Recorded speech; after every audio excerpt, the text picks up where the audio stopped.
Hello friends, welcome to defence matrix. तो जैसा कि हम जानते हैं F-35 और Su-57 एक डिबेट का मुद्दा बना हुआ है जब से ये दोनों प्लेटफॉर्म इंडियन एयरफोर्स को ऑफ़र किए गए हैं और इन पर इंडियन एयरफोर्स चर्चाएं कर रही है और दोनों में से एक को चॉइस बनाने के लिए बात आगे बढ़ाई जा रही है। तो इसी पर एक फेमस अमेरिकन डिफेंस एनालिस्ट हैं जिनका नाम है कैरन क्विटकोस्की, जो कि फॉर्मर लेफ्टिनेंट कर्नल रह चुके हैं USAF में, और इनके द्वारा एक एनालिसिस किया गया है जिसमें ये Su-57 को F-35 से कंपेयर कर रही हैं। अब ये एक अमेरिकन एनालिस्ट हैं और ऐसा साउंड करेगा कि Su-57 को लेकर ये बायस्ड हो सकती हैं, पर यहाँ पर जो एनालिसिस किया गया है उसके अंतर्गत ये एक्चुअली Su-57 की परफॉर्मेंस को प्रेस कर रही हैं F-35 पे। तो कुछ इंपॉर्टेंट पॉइंट्स इनके द्वारा सामने रखे गए और कई आपको यहाँ पर फेमिलियर भी लगेंगे क्योंकि हम ये चीज़ पहले डिस्कस कर चुके हैं, लेकिन एक अमेरिकन पर्सपेक्टिव यहाँ पर इंटरेस्टिंग हो जाता है क्योंकि ये मानकर चला जाता है कि अगर कोई अमेरिकन रशियन वेपन को इवेल्युएट कर रहा है तो वो बायस्ड रहेगा। खैर, इनके द्वारा Su-57 को प्रेस किया गया है और कहा गया है कि अगर प्रैक्टिकल कॉम्बैट परफॉर्मेंस की बात करें तो इसमें अगर हेड ऑन हेड F-35 और Su-57 को आप रखेंगे तो Su-57 एक फार सुपीरियर प्लेटफॉर्म है। तो ये चीज़ हम भी पहले कह चुके हैं कि अगर आप एवरीडे सिनेरियो के हिसाब से देखें और ज़्यादातर कॉम्बैट मिशंस के हिसाब से देखें तो Su-57 एक ज़्यादा वर्सेटाइल प्लेटफॉर्म है, वहीं पर F-35 आपको एक पर्टिकुलर कैपेबिलिटी ऑफर करता है जो जिसमें ये महारत हासिल करता है और जो गेम चेंजर साबित हो सकती है। अगर आप प्रैक्टिकल परफॉर्मेंस की देखें तो साइज़ और काइनेमेटिक्स में Su-57 एक ज़्यादा बेहतर प्लेटफॉर्म है। हायर स्पीड पे फ्लाई कर सकता है, सुपर क्रूज कर सकता है और ज़्यादा कॉम्बैट रेंज के साथ आता है। साथ में वेपन कैरिंग कैपेसिटी भी Su-57 की फार सुपीरियर है F-35 के कंपैरिजन में, और वेपन पैकेज भी F-35 के कंपैरिजन में काफ़ी ज़्यादा वर्सेटाइल है, जहां पर इसके द्वारा अब हाइपरसोनिक क्रूज मिसाइल तक कैरी करी जाएंगी। वहीं पर अगर डॉग फाइट जैसे सिनेरियो क्रिएट होता है तो इसमें भी Su-57 ईजिली F-35 को बीट करेगा क्योंकि ये एक बहुत ज़्यादा मनोरेबल एयरक्राफ्ट है। तो अगर आप रॉ परफॉर्मेंस को देखें तो चाहे आप कॉम्बैट रेंज की बात कर लें, स्पीड की बात कर लें, वेपन पैकेज की बात कर लें, मिशन वर्सेटैलिटी की बात कर लें, तो Su-57 आपको एक ज़्यादा वर्सेटाइल प्लेटफॉर्म मिलेगा। वहीं पर F-35 के फेवर में जो चीज़ आती है वो ये है कि इसके ऑनबोर्ड एवियोनिक्स बहुत सुपीरियर है और ये एक फ्लाई करता हुआ कंप्यूटर है जो कि शाइन करता है अपने डेटा लिंकिंग कैपेबिलिटी की वजह से, नेट सेंट्रिक कैपेबिलिटी की वजह से, सेंसर फ्यूजन की वजह से, जो कि इस प्लेटफॉर्म को सहूलियत देता है एक एडिशनल सेंसर की तरह एक्ट करने के लिए।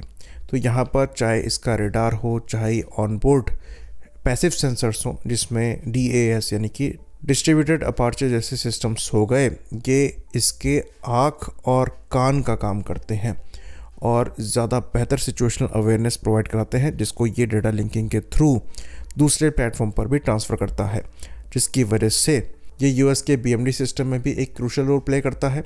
साथ में अगर आप इसको इस्तेमाल करना चाहते हैं इंटरडिक्शन जैसे मिशंस के लिए तो वहाँ भी ये काफ़ी क्रूशल रोल प्ले करेगा क्योंकि इसके स्टेल्थ कैरेक्टरिस्टिक्स अच्छे हैं, जिसकी वजह से अपने आप को हाइड करते हुए एनिमी टारगेट्स के ये ज़्यादा क्लोज जा सकता है और उन्हें डिस्ट्रॉय कर सकता है, जो कि काफ़ी इंपॉर्टेंट कैपेबिलिटी है मॉडर्न कॉम्बैट में जहाँ पर एयर डिफेंस सिस्टम्स काफ़ी ज़्यादा क्रूशल हो गए हैं। तो ये कुछ इंपॉर्टेंट पॉइंट्स हैं जो कि हम भी कई बार डिस्कस कर चुके हैं, लेकिन एक और जो इम्पॉर्टेंट चीज़ यहाँ पर मेंशन करी गई है वो ये है कि ज़्यादातर जो कैपेबिलिटी इस प्लेटफॉर्म के साथ आती है वो इंडिया जैसी कंट्री को मिलेगी, इसके चांसेस कम हो जाते हैं क्योंकि इसके चांसेस कम एग्जिस्ट करते हैं कि जिस तरीके का कंट्रोल USAF का या फिर US मिलिट्री का F-35 पर है उतना इंडियन एयरफोर्स के पास हो।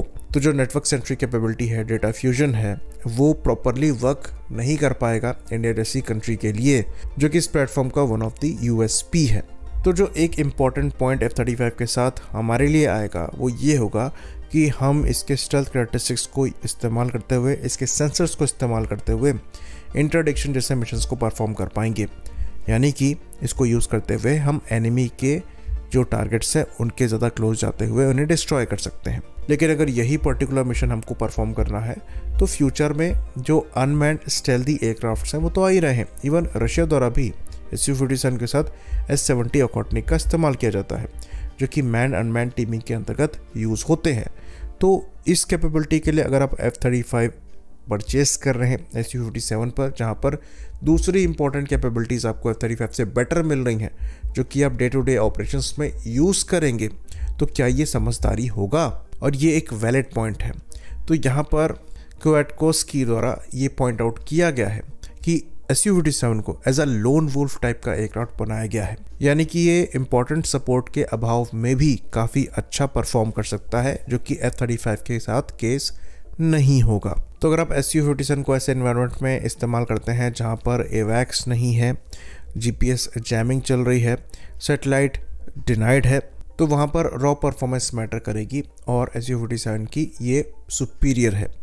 रेंज एक काफ़ी इंपॉर्टेंट फैक्टर होता है, कॉम्बैट एंड्योरेंस एक काफ़ी इंपॉर्टेंट फैक्टर होता है मॉडर्न BVR कॉम्बैट के लिए, जो कि आपको SU57 में सुपीरियर मिल जाता है, वो भी सुपर क्रूज की कैपेबिलिटी के साथ। तो ये अपने टारगेट की तरफ फास्टर पहुंच सकता है, वो भी कम फ्यूल को यूज़ करते हुए। तो F-35 US के कॉन्टेक्स्ट में एक बहुत अच्छा एयरक्राफ्ट है, पर क्या ये इंडिया के कॉन्टेक्स्ट में उतना ही अच्छा प्लेटफॉर्म रहेगा? ये एक ज़रूरी क्वेश्चन है। वहीं पर SU57 को डेवलप किया गया है जो टेक्निकल सपोर्ट है उसके अभाव में, यानी कि जैसी नेटवर्क सेंट्रिक कैपेबिलिटी आपको US में मिल जाएगी वैसे रशिया में नहीं है, जिस तरीके का सैटेलाइट सपोर्ट US में मिल जाएगा वैसे रशिया में नहीं है। तो उसी के हिसाब से ये प्लेटफॉर्म डेवलप किया गया है। साथ में लंबे एयर स्पेस को इसे कवर करना है, और वहाँ पर सपोर्ट है या नहीं है वो मैटर नहीं करता है, एयरक्राफ्ट को अपने ऑपरेशंस परफॉर्म करने रहेंगे। तो इस डिज़ाइन फिलॉसफी के साथ ये प्लेटफॉर्म बना है, इसलिए हम भी ये चीज़ कहते हैं और ये चीज़ अमेरिकन एनालिस्ट द्वारा भी कही जा रही है कि ये platform practical day to day operations के लिए बनाया गया है। और आज भी ये ऑपरेशंस ज़्यादा क्रूशल हैं, इसलिए दुनिया में कई ऐसी कंट्रीज़ हैं जो कि 4.5 जनरेशन प्लेटफॉर्म्स को प्रेफरेंस देती हैं और अभी भी 5th जनरेशन प्लेटफॉर्म को नहीं इस्तेमाल कर रही हैं, क्योंकि ज़्यादातर ऑपरेशंस में आपको 5th जनरेशन प्लेटफॉर्म्स नहीं चाहिए। लेकिन ये बात भी उसी के साथ सही है कि जो स्टेल्थ है ये एक इम्पॉर्टेंट कैपेबिलिटी ऐड करता है और इसका होना भी ज़रूरी है। तो SU57 के जो स्टेल्थ कैरेक्टरिस्टिक्स हैं वो डेफिनेटली F-35 जितने बेहतर नहीं है, लेकिन ये बात भी नोट करी गई है कि ये इम्प्रूव हो रहा है और एक ज़्यादा मैच्योर प्लेटफॉर्म बन रहा है।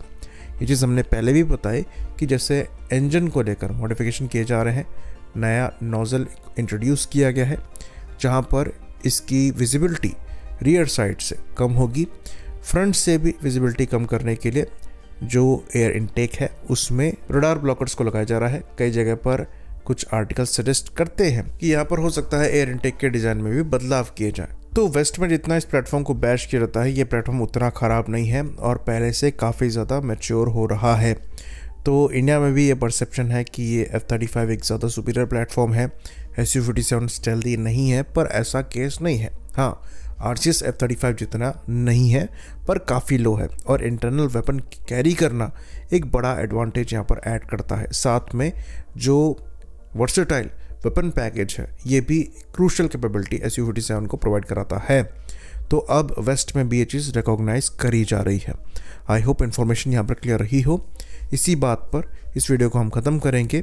लाइक करिए, सब्सक्राइब करिए। जय हिंद।